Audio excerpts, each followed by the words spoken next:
Welcome to the Web Platform Podcast. This is episode number 60. I'm your host, Eric Isaacson, and we have on the panel Justin Ribeiro. Hello, wonderful people. And James Duval, who's new to our panel.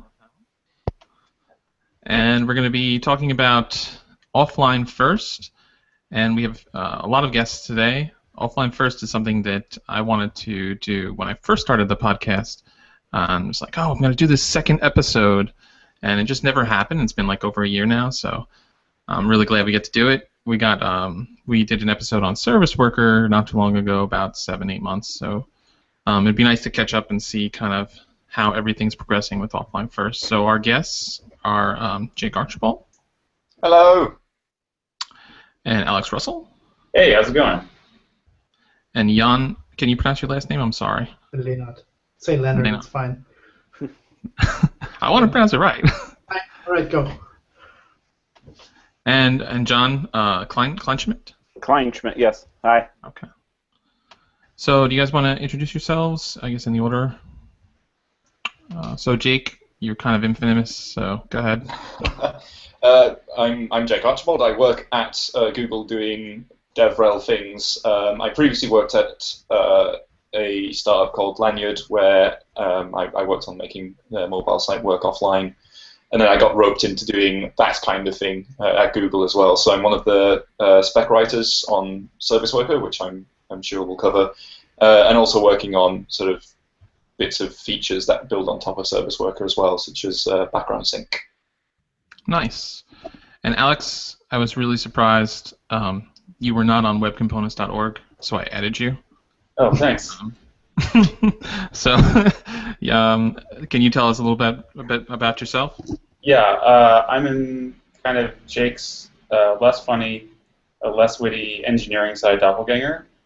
We both kind of worked on the ServiceWorker design, mostly when I was living in London, and it was easier for us to sort of like pop down to the Mozilla offices. But these days I'm in San Francisco, and I'm one of the tech leads for the project that's kind of doing a lot of this work, as well as push notifications and add to home screen, and a lot of the kind of app-like behaviors that we're trying to get into the web platform.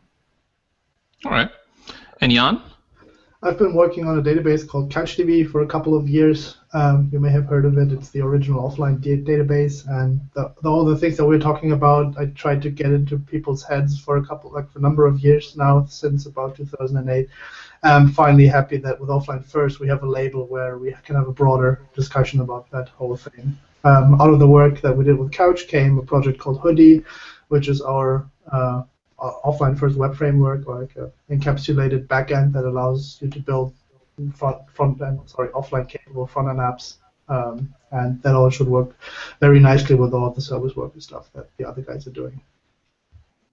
And do you do the newsletter too for offline.org? Yeah, offline first.org. Yeah. Excellent. And John? Yeah, so I work for an organization called Cure International. We have charitable hospitals in the developing world, so offline is really important to us because the places we work in, we don't have great internet connectivity. And the main thing I've been doing these days is working on an offline first project called Hospital Run, which is open source hospital information system for charitable hospitals. Excellent. So, I don't know, I'll just kind of throw this one out there. What is offline first, and why do developers really care? Like, why should we be building this way? Well, it's really interesting because there's been a kind of discussion about this very recently, where we're trying to decide whether offline first means anything that works offline, or does it refer to a specific model of how things work offline? And I believe the latter. I believe offline first to be like mobile first is for mobile. So if your site or app works offline first, it means it gets meaningful content on the screen before it even goes to the network, or certainly without using the network. And then it can optionally go to the network and enhance from there. It's a kind of, you treat the network as a progressive enhancement, and if the network isn't there, then you do something that's you react to that in a way that isn't disruptive to the user. So that could be a small message to kind of indicate, yeah, we tried to fetch fresh content, we couldn't. Or it could just be not mentioning it at all because the experience is going to be fine. So the alternative to that is online first, where you go to the network, and when that fails, you fall back to some kind of offline experience. And that's great when the user has perfect connectivity, and it's pretty great when the user has absolutely no connectivity because they get the fallback straight away. It leaves you in a slightly odd situation where you're usually getting a faster response when you're offline to when you're online. But the situation it doesn't cater for is when you have this kind of 1 bar of signal or even full bar of signal, but something is broken between you and the server, and you're just getting that infinite spinner or infinite white screen where your machine thinks it has a connection, but it's not getting any data through it, and that's something I've been calling Li-Fi because I experience it every day on the train to work. And if you were working in an online first model, you make absolutely no difference there. The device is still going to sit there trying to make a connection for minutes before it decides to fail and show the perfectly good content that's already sat on the user's device. Yeah, I think we should clarify that this is largely about the top-level resource, right? And it's pretty uncontroversial that if you have, some technology for doing local storage, it's a pretty good idea to cache as much of the resources and user data as possible. And the HTTP cache is probably going to try to do a good job for you there, as long as you haven't screwed up your caching headers. The real fight here is about what to do with the very top-level request when you navigate to example.com. Where does that get go? And then maybe taking it a little out of the more technical discussion of how this all works, the way we came to using offline first. The term has been around for a while, but we kind of, there's an Enlisted Part article where we kind of put it all together. The change in approach is more of a mindset. It's like we appreciate that offline is not an error scenario, but something that just happens every day, and we need to design with that in mind, like from the get-go. And I don't actually care if it's ServiceWorker or App Cache or anything else that does that, but it's I want to try to accommodate the real world scenario here, as opposed to we pretend we're online all the time, and that's not the case. And there's technical implementation of how to get content to you, like getting HTML and JavaScript to you so you can use an app to get data to you.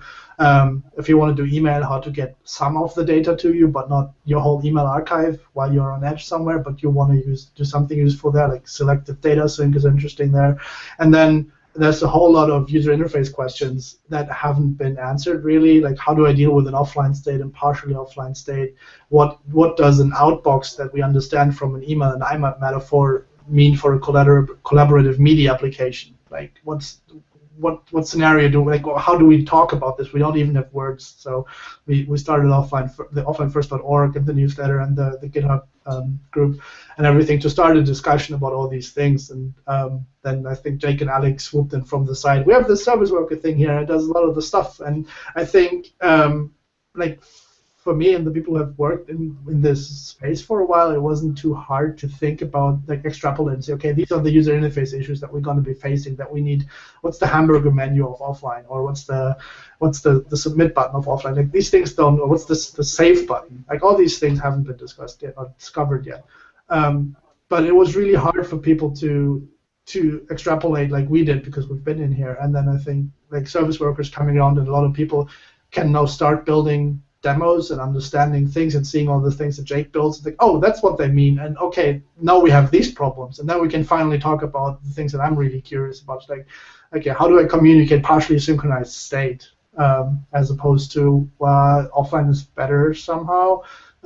So yeah, this is where I had hoped we would have been further now, but I'm also happy to be patient to explore it, and so that everybody can come along. So, like, something that's been pointed out on Twitter while we've been talking is that of the entire panel, I'm the only one here not sporting any kind of impressive facial hair. So while we're doing the next question, I'm going to use this pen to draw some upon myself. So talk amongst yourselves if I do this.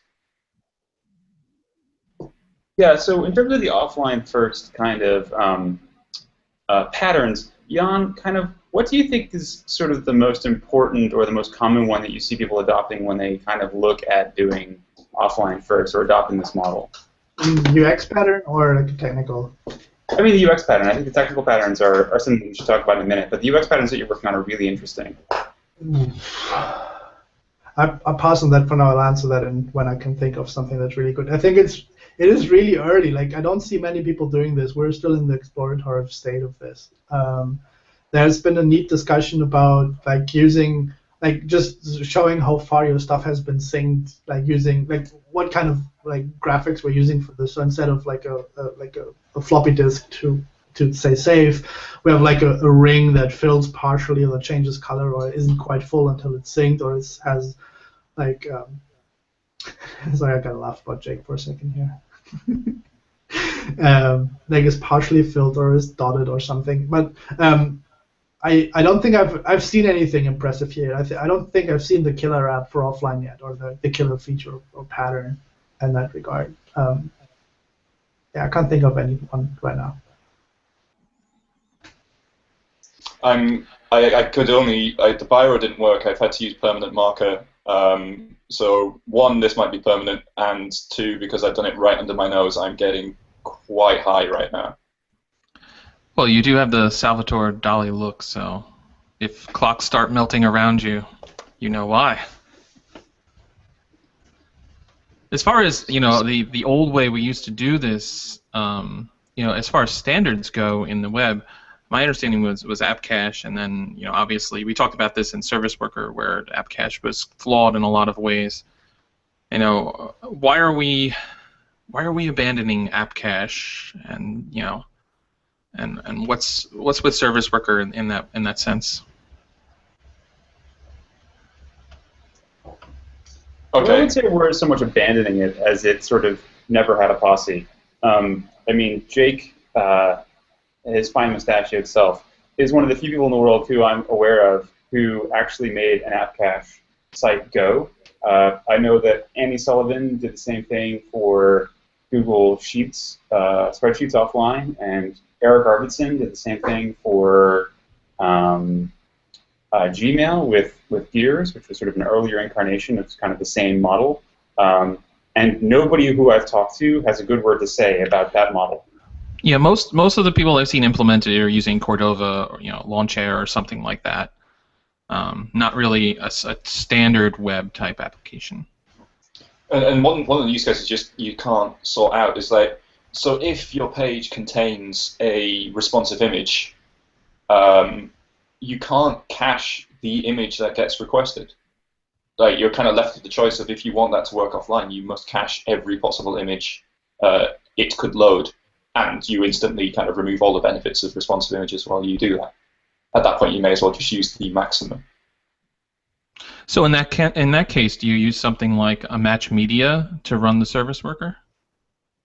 Well, so with ServiceWorker, you get to hear about every request that comes down the wire.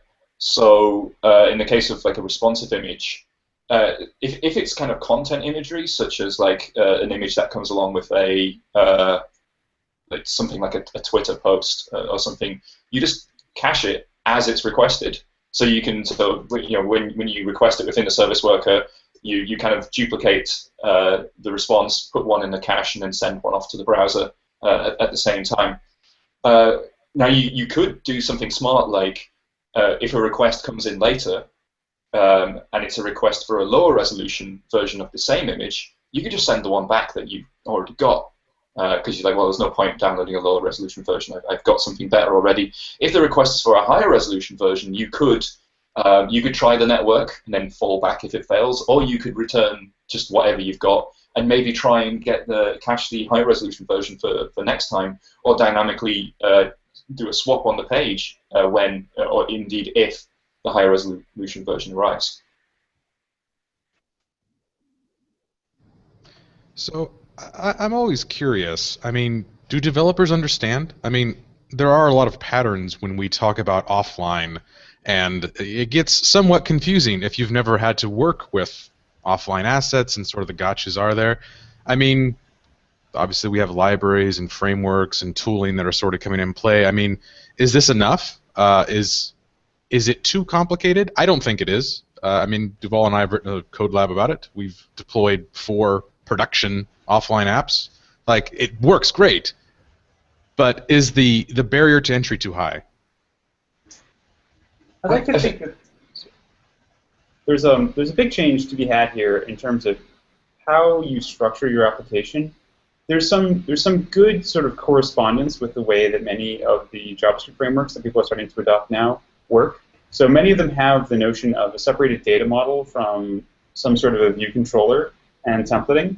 I know that if you look at the way an offline working Ember app or a React app or even a Polymer app work, you see basically the same architecture for the offline style as you do for the online style, the normal online style, which is pretty different because you kind of, when you use one of these frameworks, you aren't tempted to smush all your data into the HTML payload. That's kind of an optimization that you use to get your data binding going quickly when you're serving the top-level first page, but it's not kind of what you do all the time. So you have this nice clean separation between your data model and your view. And that's kind of the secret sauce, which is that you can sort of treat your application as like a shell of stuff that you then load with data. I'd actually like to hear more about the hospital app and kind of how that was accomplished there. Yeah, definitely. Yeah, so Alex, just like you said, that some of the secret sauce that really helps it work is that separation of the model and the view. In the case of Hospital Run, it is an Ember app, and for me to be able to switch out to a server-side API really just would involve changing kind of the data layer. So from that perspective, it's gotten a lot better. So I've been working on offline apps for a number of years now. I think probably like 4 years. And the first app I built was IndexedDB, kind of homespun, and really it got painful. But now the tooling really has evolved. In our case, we're using PouchDB syncing to Couch. So we get kind of replication for free. Not that there aren't some complexities there, but a lot of the tooling is there now to make it easier to do those things. And I think as service workers evolve, we're going to see even more tooling around that to basically make it easier for developers to do these things on a more easier scale and be able to get work done quickly.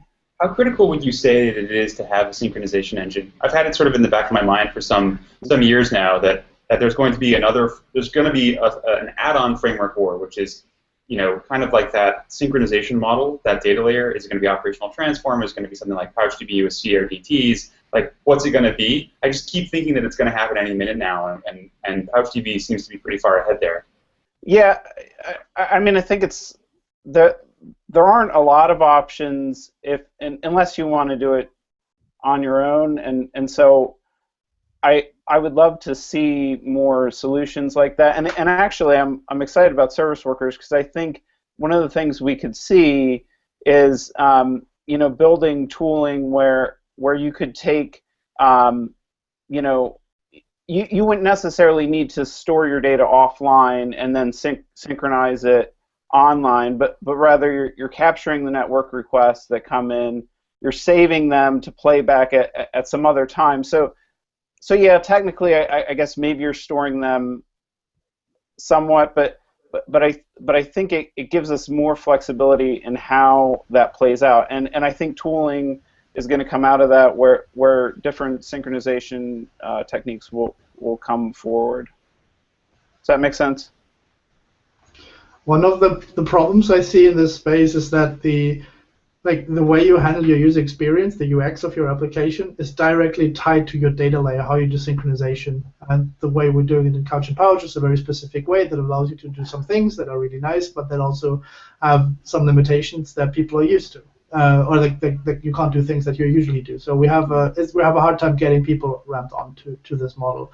And I'm not sure that there is like I'm looking forward for the war that Alex just described. Like I see the contenders. I understand how they work. I'm trying to like push everyone to try out everything to show us what's the best thing for developers to adopt.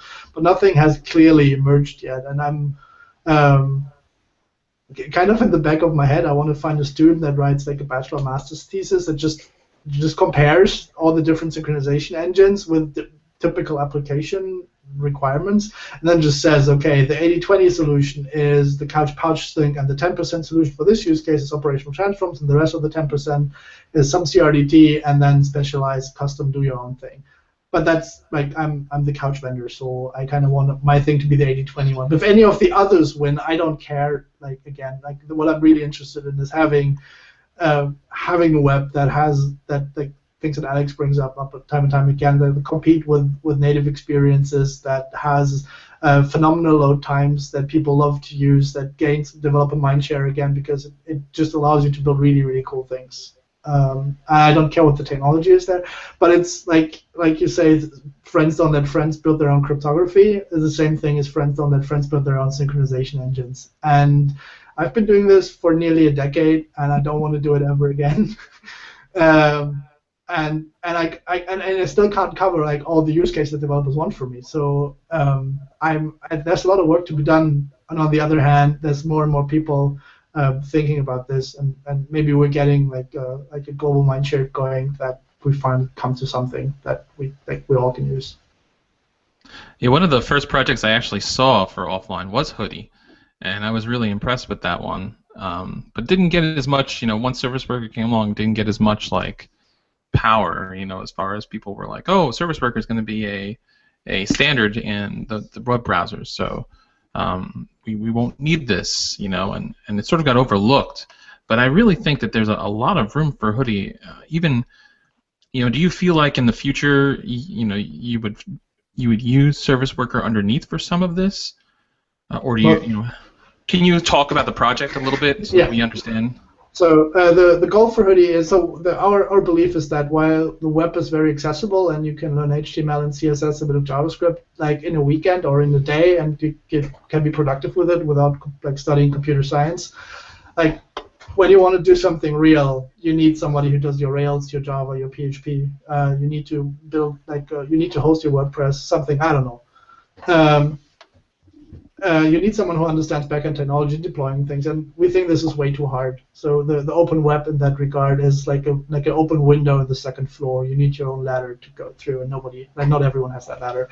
And with Hoodie, we're building a front-end API, something that you can understand if you're capable of copy and pasting jQuery snippets that you find on the web. Then you should be able to use Hoodie, and it gives you accounts, data storage, sending email, all the things that a backend does, but with a nice front-end API.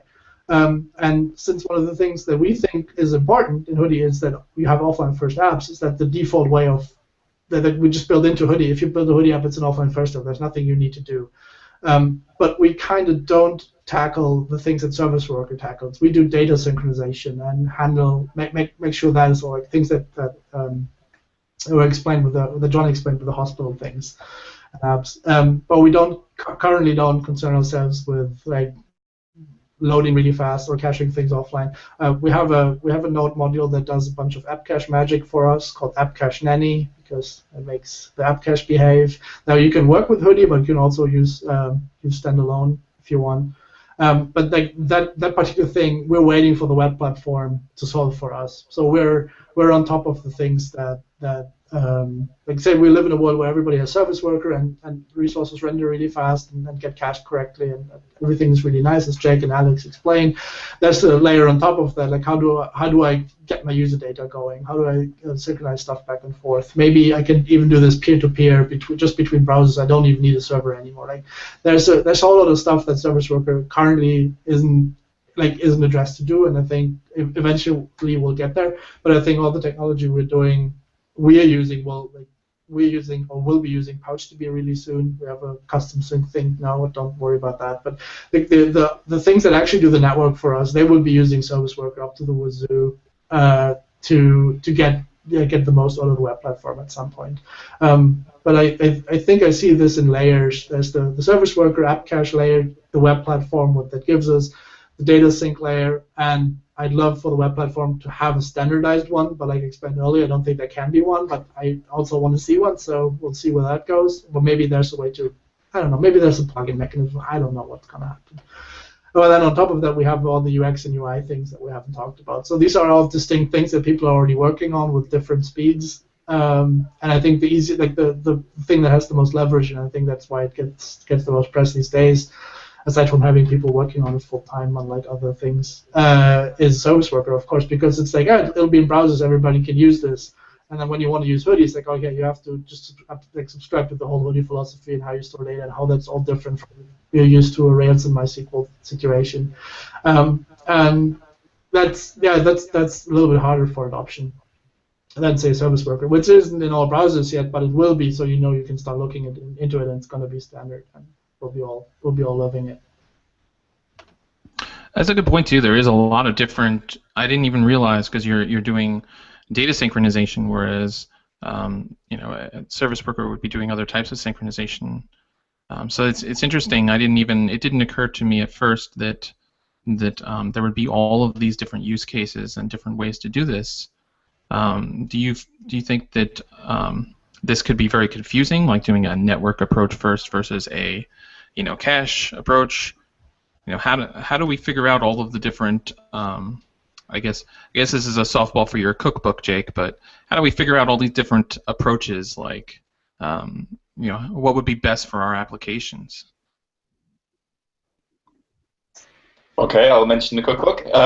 So I've got a blog post on this called the Offline Cookbook, which tries to cover all of the certainly all of the patterns I'm aware of, like whether you go network first and then fall back to the cache, or do you go to the cache and the network at the same time and race them, because it is possible for the network to beat the cache. Do you go get the cache stuff and then go to the network and update the page? And I mean, it's largely dependent on the type of resource that you're loading. I mean, for your CSS and the JavaScript, just go to the cache straight away. That's something that you should have kind of within the service worker's install step. An avatar, you can get it from the cache if you already have it, but then go to the network and update the avatar in the background. Because something like an avatar, if you have an out-of-date avatar for one request, it doesn't really matter. For page content, I think the ideal solution is to go to the cache, get everything that you have on the user's device, and then pull in stuff from the network if you receive it. But then some of Mignon was alluding to this earlier, that there's a lot of kind of UI complication in how do you swap out the cache content for the fresh content without being disruptive to the user. And once again, I mean, that for different kinds of content, there are different ways to approach it, and it's mostly an unexplored problem. For timeline-based content, such as Twitter, it's relatively easy. You just put the new content on the top and point an arrow to tell the user that they scroll up to see the new stuff. If it's an article where you're picking up corrections, I mean, that's a lot more complicated. I mean, the simplest solution is to display a message to the user saying, there's an updated version, click here to swap the content out. You could, of course, try more complicated stuff, like if you know the changes are all further down the page than the user has scrolled, then you can just get away with swapping it. But I mean, that requires diffing and checking where these changed elements are. But I mean, maybe someone would be brave enough to take that on. Well, then take that further. You have a collaborative drawing app, and then you're offline for a bit, and somebody deleted the thing that you intersected with, and now your drawing doesn't make any sense anymore. And how do you merge drawings? There's a whole lot of stuff that we have yet to figure out, and maybe it's like for some of the things the answer is this just can't be done offline. Like you want to have a centralized service that authenticates users. You need to be able to talk to that centralized source to authenticate users. So that this can't be done offline. Of course, there's authentication mechanisms that can work offline, but these are still being worked out to a degree, and they're not very widespread and not very well understood. So, there's I think we'll come up with a bunch of things that here's here's a problem space. Or maybe let me take a step back. When we did Hoodie and people asked us, so what are going to be the UX problems that we're going to have when using this? And okay, we'll just go into the big library of user interface patterns, get the big volume on offline user interface patterns, and then we'll just give them that to read, so they can do that. That library doesn't exist, and that book doesn't exist, and that volume doesn't exist. None of these things exist. So will be like one of the things we try to get going with the GitHub organization offline first is to get everyone together to just dump everything they can find so we can compile that volume so that you can go in. I want to do authentication. What options do I have? Okay, I need a centralized server. It can't be offline. Okay, can I work around that? Does that work for me? Okay, it needs to be offline. I'll use this approach. What benefits does it have? Next thing, I want to send email. Can I do this offline? Okay, yeah, we know IMAP. We kind of can model IMAP, like not the protocol, but the behavior on top of everything we just talked about. Like, we understand this is fine. Okay, back to the drawing app. How do I merge drawings? No idea. So all this stuff needs to be figured out, and I hope all the listeners and viewers to this podcast can help join us to figure this out. So at that point, though, so there are some cases where likely offline doesn't work great for a user experience, but beyond just the overall user experience of the thing they can actually do where they're receiving data, we get performance gains, right? Like, there are significant performance gains to be had even if your entire application can't be brought offline based on its state or whatever you need to do in that thing. Could we talk about some of those performance gains? Well, this is something where I get to be a distributed system smartass. There's in networking there's bandwidth and latency, and everybody's always raving about bandwidth, but the thing that matters for good user experience is the latency, of course. And there's never a computer that has lower latency than localhost. So anything that you can already have there, it will always intrinsically be faster. And I'll let Alex jump in with the more detailed explanation of how this pertains to ServiceWorker and everything else. Just to put a minor caveat on that, we have talked to some people who have, old computers loaded down with malware and antivirus, usually at the same time, where local disk is not particularly fast. They are a very far outlier, however, and in almost every case, if you don't have to go to the network specifically on a mobile device, you're going to be out of the gates faster than you would be if you had to consult a server potentially tens of hops away from you. So the real advantage here, specifically from the browser perspective, if you think about the way a browser consumes a web page, if you serve the shell of your application, right, that top-level HTML asset that is the thing that lets you start requesting CSS, JavaScript, fonts, all the other stuff that your application is going to need to start booting up, to be parsing, to start rendering, getting DOM on screen. If you can start that process faster, we can get you to a place where your application is booted faster. And the most important thing you can do here is to make sure that that top-level request never hits the network. Service workers let you do that without kind of rejiggering anything about the structure of your application, but you do have to think about your application as being a distinct shell and then data that you're going to load into it, with data being kind of the thing that you can go to the network for and request updates for, and you can use some of the offline first patterns to sort of communicate to users what work you're doing when. But sort of the way to think about this is that Ilya Grigorik has put together a kind of a table of the time that it takes to get an initial connection on a mobile device. On a 3G device with an already warm connection, it can be a couple of 100 milliseconds for a round trip. But that's the best case scenario. On an LTE connection with a warm connection, it can be somewhat better.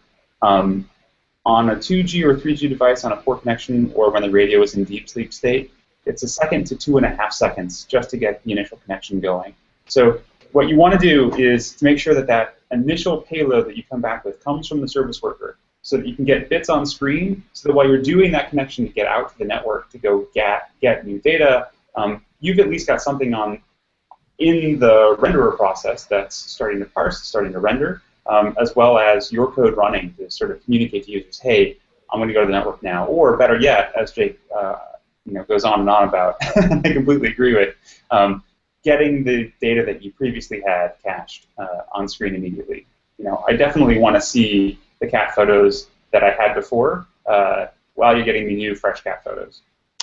To put some numbers to this, like a project I I built earlier in the year, SVG OMG, and putting my money where my mouth is, I kind of went to town on it in terms of getting the most out of the performance. And on 3G, the best I could do was getting to render in 1.7 seconds, and like 1.65 seconds of that is all SSL, DNS, time to first byte, basically stuff that I have absolutely no control over because it was hosted by GitHub, and I can't just apply normal HTTP cache headers to that HTML page because I can't cache bust it by changing the URL because that's the URL users go to. That's the one they have bookmarked. But with the ServiceWorker, where I can kind of control the dynamic caching, control like how updates happen, the revisit render time. So after the ServiceWorker is installed, went from 1.7 seconds that I couldn't control down to a tenth of a second that I could control. And for me, that's really worth it. Even discounting the whole offline thing, that's a tenth of a second down from almost 2. I think too, Alex kind of alluded to this, but the effect too is the user's perceived performance is a lot better. If you're showing those cached cat photos to the user, it feels like the app is responsive, maybe even online when it may not be. So not only do you get that true performance, but from a user's perspective, the performance feels a lot better too. Yeah, the perceived performance, right? Yeah. So one of the things I've found challenging, because I'm doing a code lab with Polymer and ServiceWorker on Friday, one of the things I found challenging was debugging, like if things happened.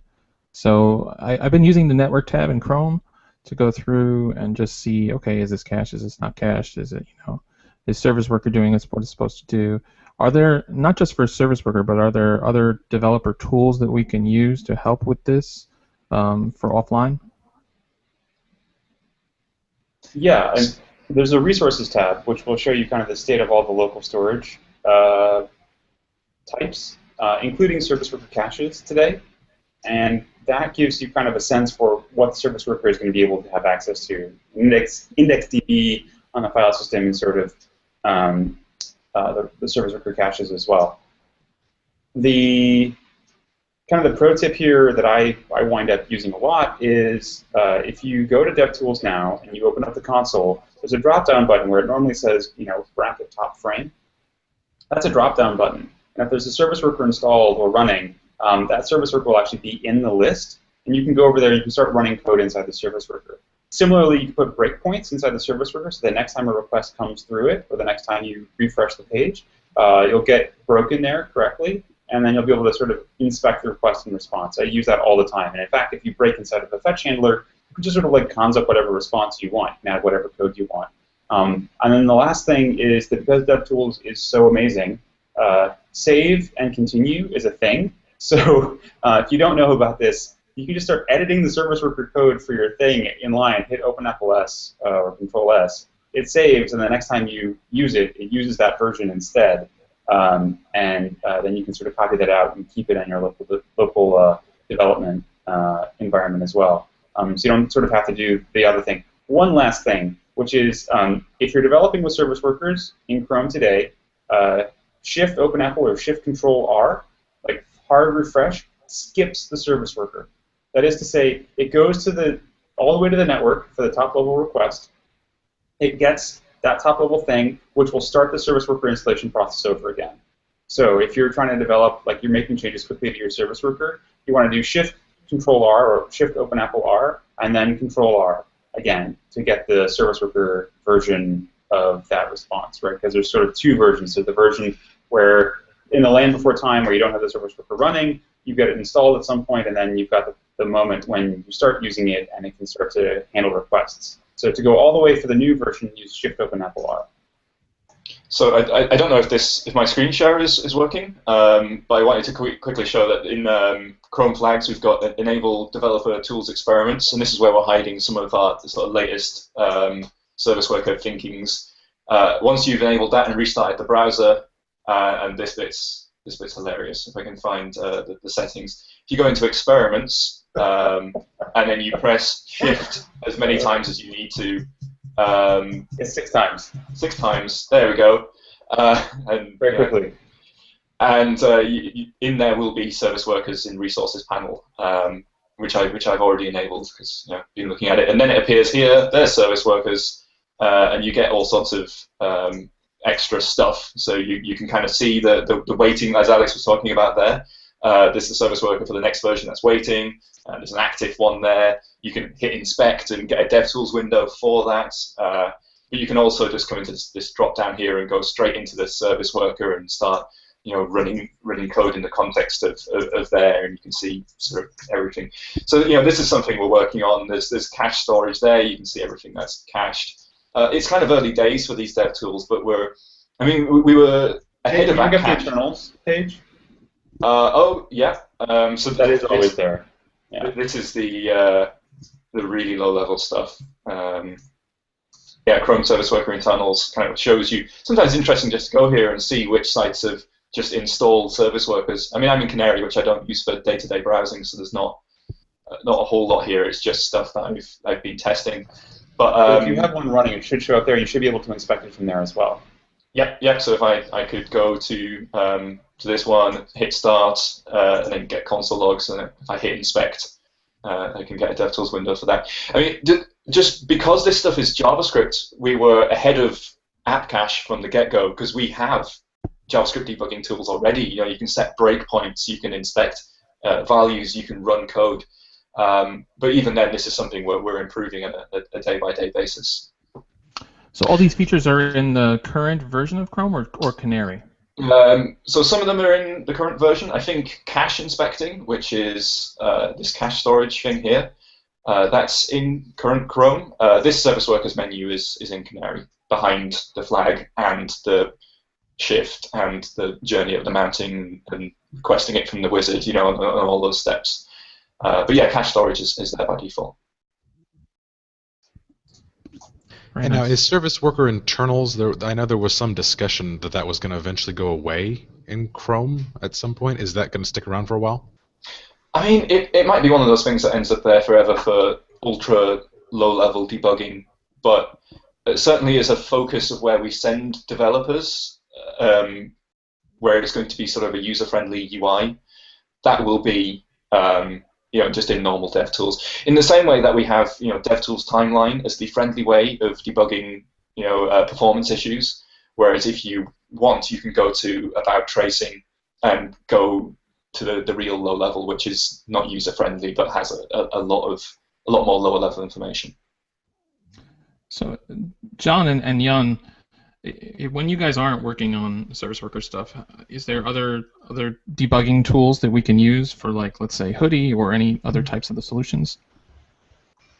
We haven't, what I really want to see is like an Ember DevTools extension for Hoodie, but we haven't done one yet.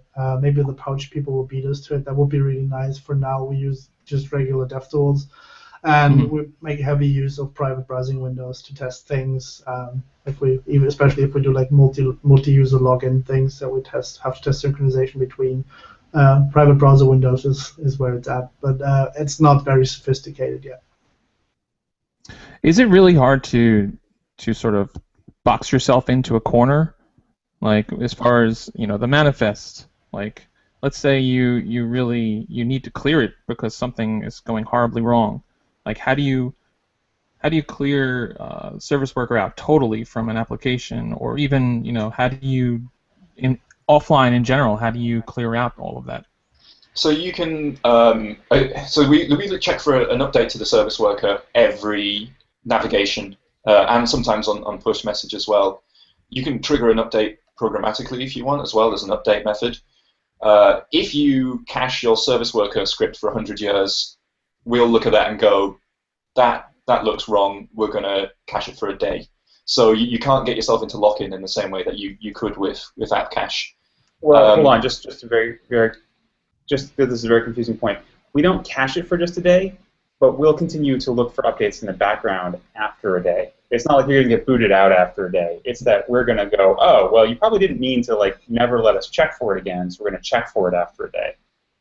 Yeah. So if you've completely broken your site to the point where you're just serving network errors from the service worker, we're still going to check for an update when that happens. And you can, when the new version of your service worker comes in, it can, during its install step, go, I am just going to take over all the existing pages because the previous version is just completely broken. And then when your new service worker activates, it can even go through all of the clients that are connected. And by clients, I mean sort of the windows, the pages that are controlled by that service worker, and you can cause them to refresh from the service worker. So your new service worker can come in, take over, and refresh everything as a way to get out of the kind of network error that you have. And you could also do that if you're just like making an urgent update, such as a security update, where you realize you've left the pages are working, but they have some kind of security vulnerability. So you absolutely want to refresh those pages, even if it's disruptive to the user, because you're getting like dangerous code off their system. Yeah, I could totally see if you're working with different groups, like they have some caching strategy, and then on the front end you're working with a service worker, or working with PouchDB or Hoodie, and then like you have these conflicting problems, which are not development problems per se, but more team and politically related. Have you guys ever encountered that on an application?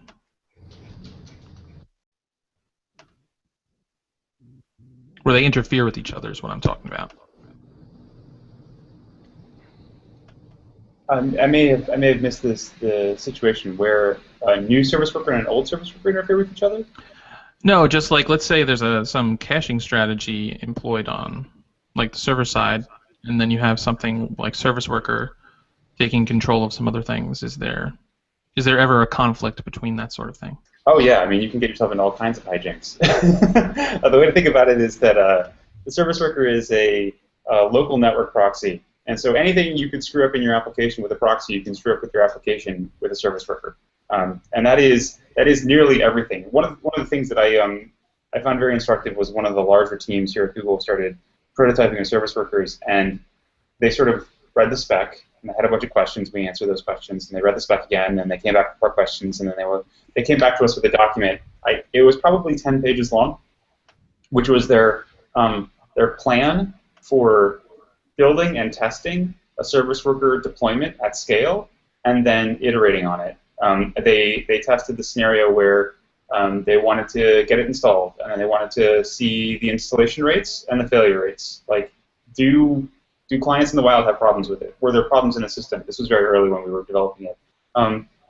When they wanted to kill it, they built an entire kill switch architecture so that they had a very fast update path for understanding how to get a busted service worker out of the environment quickly. So they didn't set a very long TTL on the service worker so that they would always get an update check.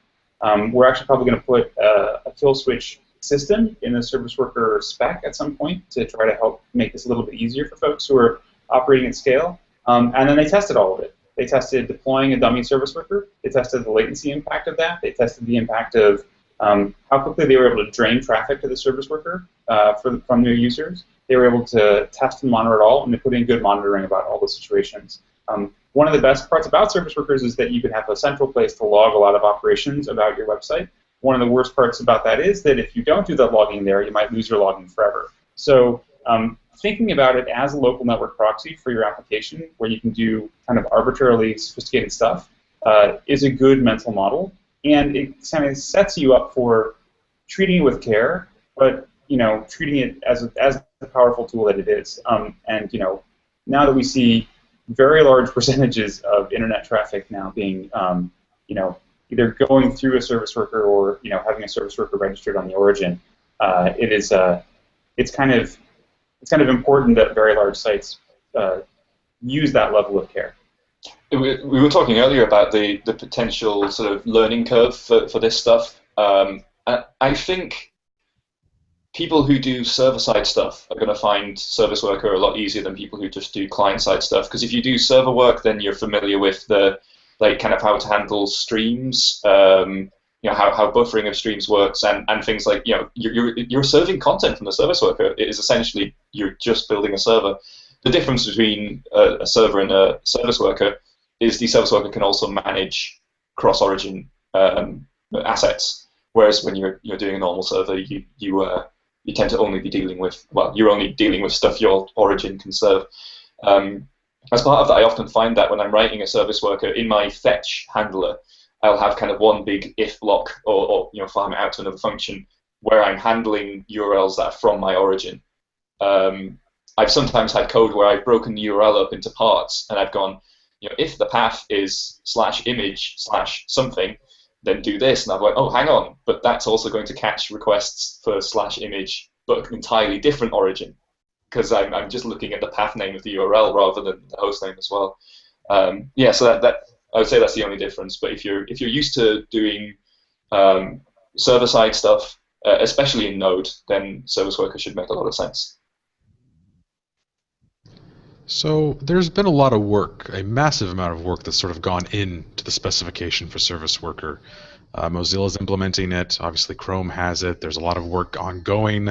I mean, are there contentious bits among vendors at this point that are going to sort of be roadblocks for Service Worker? There are definitely contentious bits. Something that I know Mozilla's been unhappy with for a long time is the coupling of fetch with the rest of Service Worker. I know Arne van Kesteren, who unfortunately is not here. He's been unhappy with the scoping from the get-go. So we use scoping in Service Worker so you can have multiple service workers on an origin. It's in some cases fetch specific, but there may be other features that use it. But scoping has allowed us to ship this in a way that will work on GitHub pages. It's allowed us to ship it in a way that will work on your university server, where you don't have a lot of server control, and pages are siloed by tilde your username. And the scoping allows us to let you use Service Worker within your directory, but not completely alter the serving of someone else's part of the origin. And some of those were concessions we had to make, because in reality there's no security between directories of a website, but people think there are, and kind of construct servers thinking there are. In terms of things that are going to block, I don't think so. But Alex, you might have a different opinion. Obviously, I'm just as partisan as Jake. I think we're seeing quite a lot of momentum. We're seeing quite a lot of adoption. Features that it unlocks, like push notification, are seeing uptake at a level that we've kind of never witnessed for a web feature before. So maybe there are bits that aren't ideal, and I've always said that we don't know what they are yet. We will have made mistakes, but we'll figure out what those are too late. I'm hoping that we've done a lot of course correcting over the design process that will allow us to continue to iterate. And we shipped a relatively small subset early on, and then we added the bits that we, in coordination with large potential users, heard that they needed most, and we're continuing to do that on the Chrome side. And I think that's sort of leading the way for others and making it easier for people to ship implementations that are much less risky. One of the things that's happening that's important is that Jung-Ki Song, who's our fellow editor, has been, he's honing in on that last 3 or 4 issues for what we're thinking of as the V1, which is like the basic subset that includes, some bit of offline capability, scoping, registration, kind of all that basic spec stuff. And once that's done, we should have a kind of a stable spec for everyone to implement as kind of the V1 spec for service workers, and that'll probably happen, at least as a working draft sometime this year. So we are, we've got implementations, multiple compatible implementations coming, and a stable draft spec. So I think that's, that's kind of where you want to be for a thing that's on the path to being everywhere. Yeah, we've not been afraid so far to change things in the browser, but we've always done that with data. Like, we've made sure that we haven't made changes that are going to break sites based on the usage that we've observed, and because we can add tracking within Chrome to sort of know how often a particular function is called. So we kind of know, like, oh, we can change this API because we're it's not too bad. Or if it is something we do need to change that people are using, we can do it slower and put warnings in the console to kind of make people aware that they're going to have to also do it this other way, because this is going to become the way of doing it sooner or later. Yeah, there's a lot less of those breaking changes happening now as we're focusing on the kind of V1 stuff. Some of the experimenting we've had to do live has kind of been a byproduct of that we don't have vendor prefixes anymore, and that's great. But it also means it's sometimes difficult to get real developers experimenting with this stuff. Or certainly sort of using it on sites. So some of our feedback has come after we've actually put this in stable. But rather than have something that's permanently broken, we've not been afraid to change it. Working with governments and in particular hospitals in this case, where John works with, I shouldn't say hospitals, but medical field in general. There's a lot of slowness on the IT side. And so when we're developing applications and we're thinking about offline, I would imagine, and John, you can jump in here if you feel like it, but I would imagine that it's difficult to gauge the interaction of those two things, because building web apps with Ember or whatever modern technology you're using, you're going to move pretty fast, whereas the IT department might be like, well, CouchDB we haven't even looked at and it's been out for how long. So, I mean, how do you handle that on that side, John? So the one thing that I think has helped out a lot is evergreen browsers. The fact that like Chrome and Firefox, that they're self-updating. I think it really helps with the adoption from a web browser perspective. Now, when you talk about offline technologies or stuff like CouchDB server side, I think if you can make the story stick with your IT department of, listen, these things are going to improve performance, they're going to help out with support requests where before you may have gotten requests because the network was down. So I think there's benefits there that if hopefully you can have those conversations, people can see that, listen, it's going to reduce your network load, it's going to reduce support requests, that kind of thing I think can help. I've done some work, or my company has done some work in the medical field as well. We've helped with the Ebola outbreak in West Africa last year and earlier this year, and nice.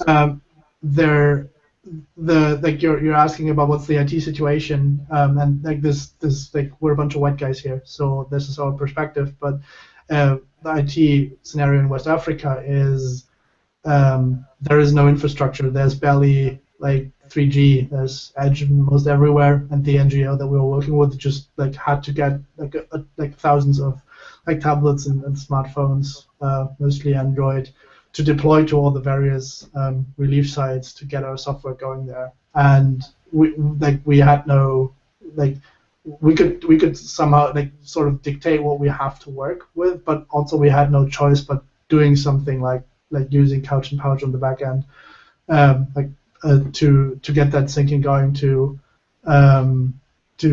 just solve the problem there in that environment. And I think it's very important to get all these more international views into the web platform discussion as well. So just something I thought I'd mention.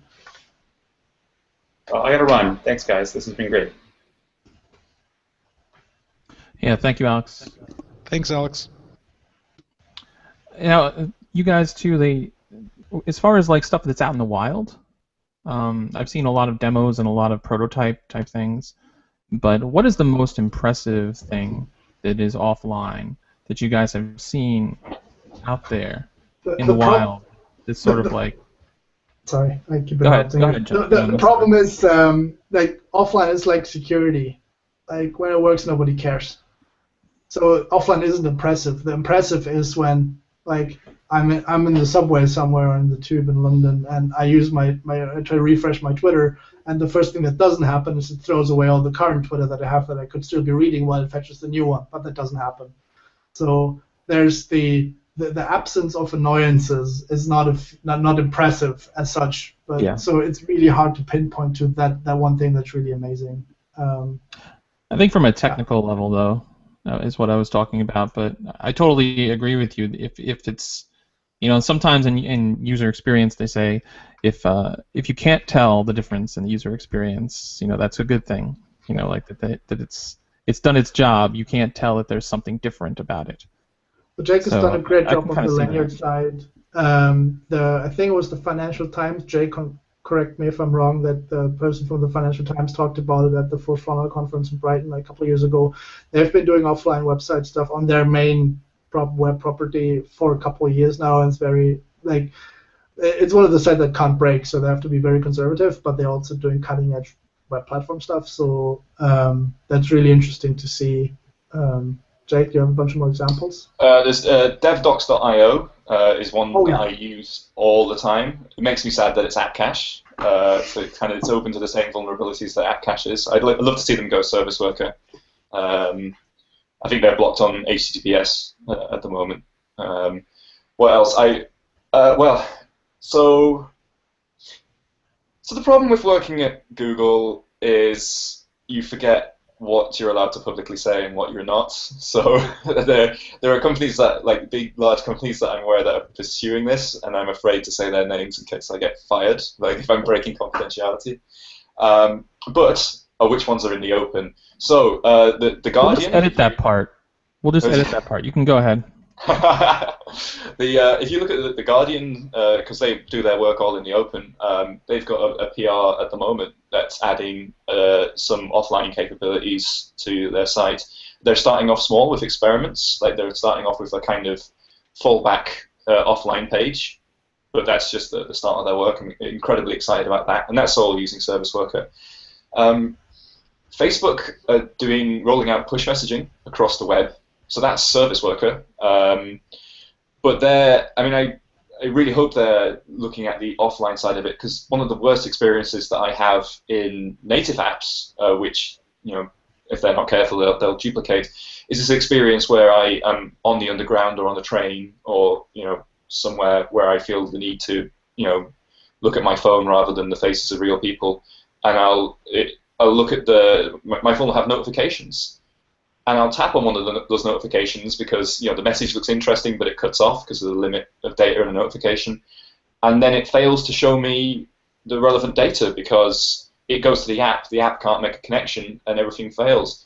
And it's doubly worse as the notification is now gone. So I actually now have less information than I had before I tapped on the notification. So I kind of think bloody annoying. Yeah, it's so annoying. And I've heard real users, the real people, and like us, actually complain about this as well. So anything that shows notifications really should work offline. For at least that notification, when I tap that, I should be able to see the relevant information that notification relates to.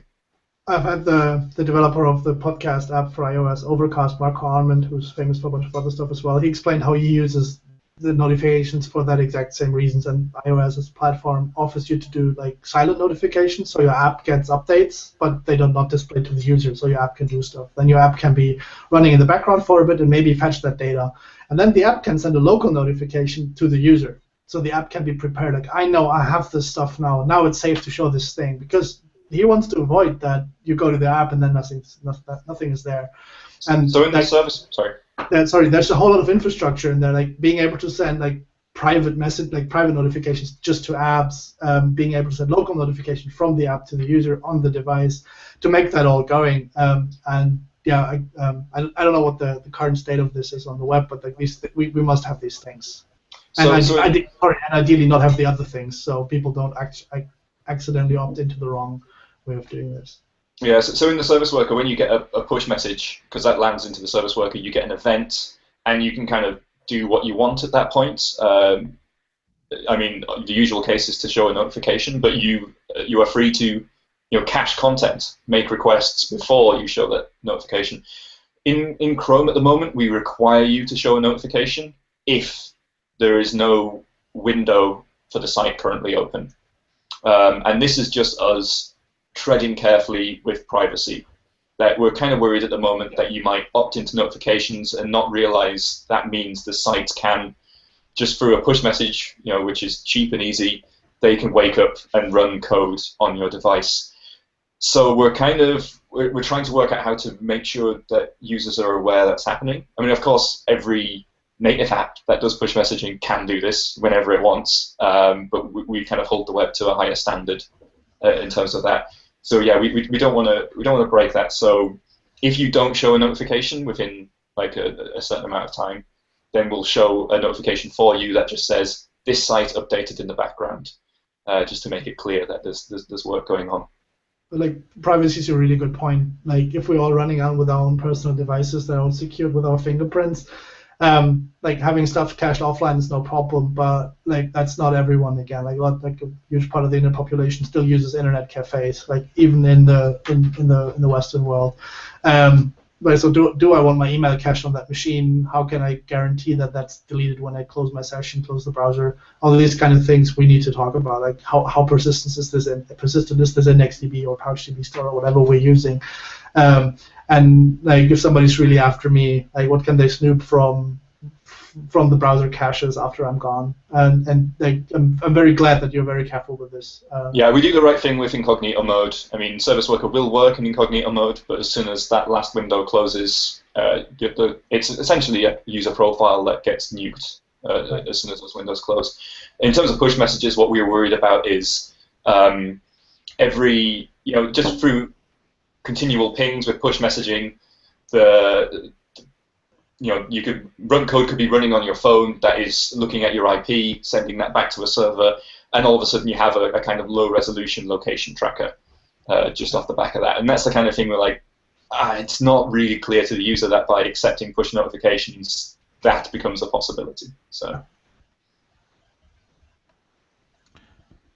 it's all interesting stuff. I think we could go on for like another hour, but we're up against time, so I'm definitely going to wrap this one up. Yeah, I'm especially worried that the more we talk, the more this permanent marker on my face seeps into my skin and becomes truly permanent. I'm kind of worried at how many layers of skin I'm going to have to remove to get this off.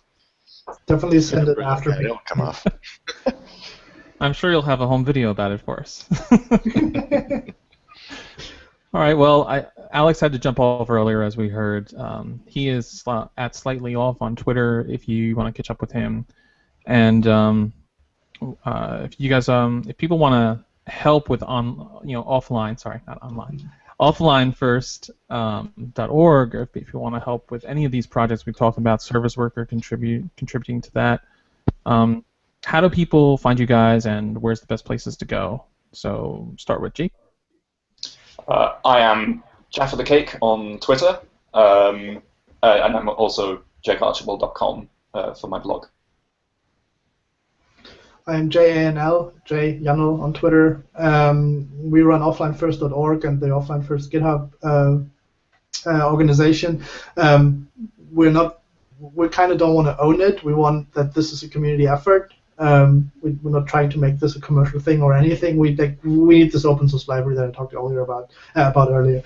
And like you can help. Like if you ever have a pull request or a suggestion for the organization, I make you a contributor, and you can do whatever. We need people who go through the stuff that's already there and organize it and make it more accessible for people. We need people who collect everything that we have and put it in the org, and we also put it in the newsletter. We probably should have, like, I don't know, maybe set up a discourse thing where we can talk a little bit more. We have a Slack channel where we have a bunch of discussions, which is also really popular. You can all find that from offlinefirst.org. So if you wanna go into anything of what I just talked about, just go there, and you'll find links everywhere. You'll find Hoodie on Hood.ie with the coolest domain ever. If you don't want to worry about all these details, just want to do web apps that work offline. But yeah, that's it. And do you have for offlinefirst.org on GitHub? Do you have for the newsletter? Is there like a repo where we can post stuff for upcoming issues? The way we're doing it is just open an issue. Like, hey, here's an interesting link, and then we'll just put it into the newsletter, and it's also in the org. Okay. Or send links to me on Twitter or email. I don't care. Like, just send me the stuff. I'll put We'll it. ask you on all the channels. All right, John. You can reach me on Twitter at JKLEINSC, or you can also check out the Hospital Run project. It's hospitalrun.io. And we're looking for contributors if anyone's interested. So. All right, thank you guys. It's been really awesome, and I've learned a lot on this one myself. I hope everybody else did. So thanks a lot. This has been episode 60 of the Web Platform Podcast. Okay. Bye.